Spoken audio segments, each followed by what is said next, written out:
A very warm welcome to everyone. Today, we MusicNet Gurukul breaks down the musical concept and musical theories to help you crack UGC NET exam.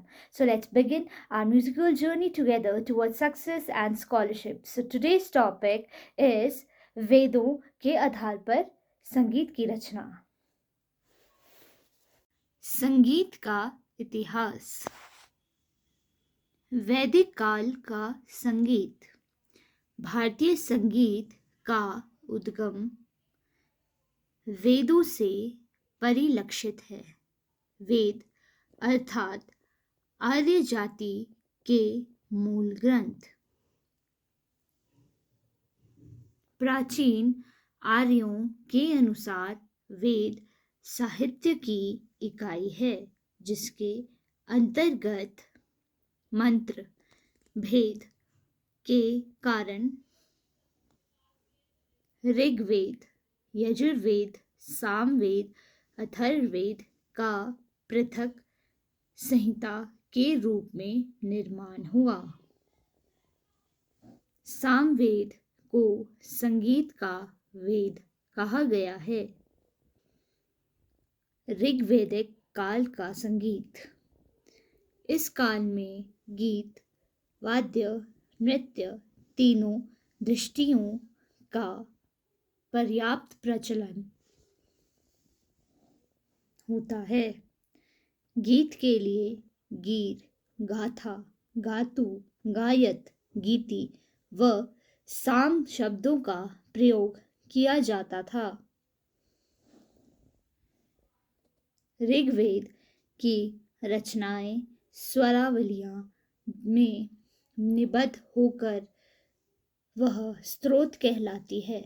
गाथाओं का गायन धार्मिक व लौकिक समारोह में किया जाता है. इन्हें गायतीन कहा जाता है. गाथा का साम भी कहा गया है. इन सामों को कुछ विशिष्ट छंदों के साथ किया जाता था. यजुर्वेद काल में संगीत. इस काल में मंत्रों का संकलन है जिनका गायन यज्ञादि के अवसर पर कर्मकांड के लिए किया जाता है. साम का गायन साम गायकों द्वारा किया जाता है. साम गायक का यज्ञ में सर्वप्रथम स्थान है जिसमें 4 गायक होते हैं जिन्हें होता, अधर्व्य, उद्गाता, ब्रह्मा कहा जाता था.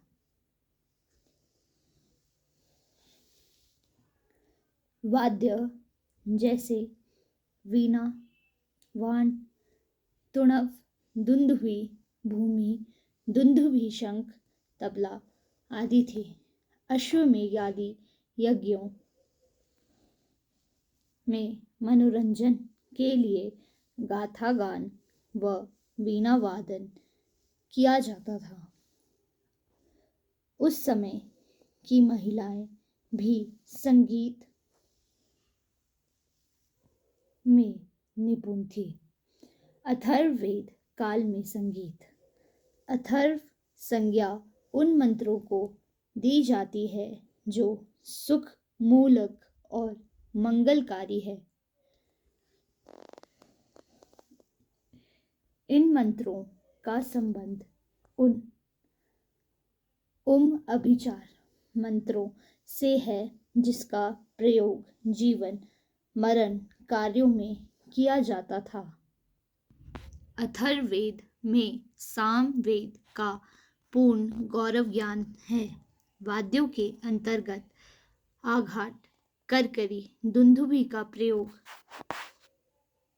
किया. अथर्व का वर्णन है कि शत्रुओं को परास्त दुंदुभी से किया जाता था. दुंदुभी का गर्जना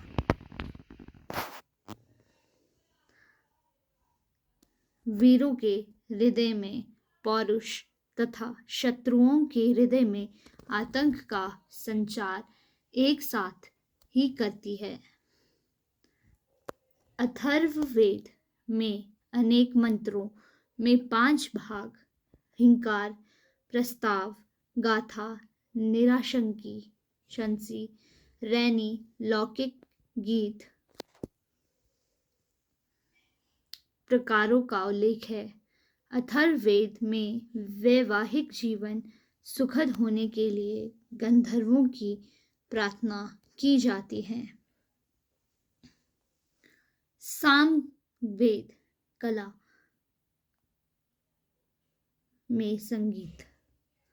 सामवेद संगीत का वेद माना जाता है। संगीत काल का विकास की सृष्टि से सामवेद का एक विशिष्ट स्थान है। संगीत का मूल स्तोत्र सामवेद है। सामवेद एक ऐसा वेद है जिसके मंत्रों को यज्ञ में देवताओं की स्तुति करते हैं। सामवेद में मुख्य 2 रूप आर्चिक व गान। आर्चिक में केवल ऋग्वेद की रचनाओं का संग्रह है। आर्चिक के 2 भेद पूर्वार्चिक व उत्तरार्चिक है। गान ग्रंथों में साम का स्वरमय रूप विद्यमान है।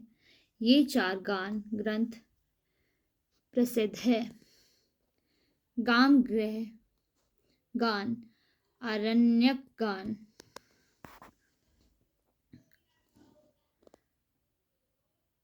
उद्गान, उहग्रगान। सामवेद में आर्चिक संहिता के 8000 मंत्र व इनके संख्या 14820 है। सामगान में 3 स्वर उदात्त, अनुदात्त, स्वरित प्रयोग हुए। उदात्त नि ग, अनुदात्त रे ध व स्वरित सा म प। सामगान के मुख्य भेद हिंकार व हुंकार। जिस तरह वर्तमान समय में गायक गान प्रारंभ करने से पहले आ कहते हैं, उसी प्रकार सामगान में हूं का स्वर उच्चारण करते हैं। उद्गीत प्रस्ताव के पश्चात उद्गीत का मुख्य भाग होता है। प्रस्ताव गीत अथवा मंत्र के आरंभिक भाग को प्रस्ताव कहते हैं। प्रतिहार उद्गात के अंतिम भाग होता है, जिसको प्रस्तोता प्रतिहर्ता गान की पकड़ता है और प्रतिहार में आता है। निधन यह गीत का अंतिम भाग है, जिसको प्रस्तोता, उद्गाता व प्रतिहारता भाग के साथ गाते हैं। Hope you liked today's session. Stay tuned and subscribe to the channel.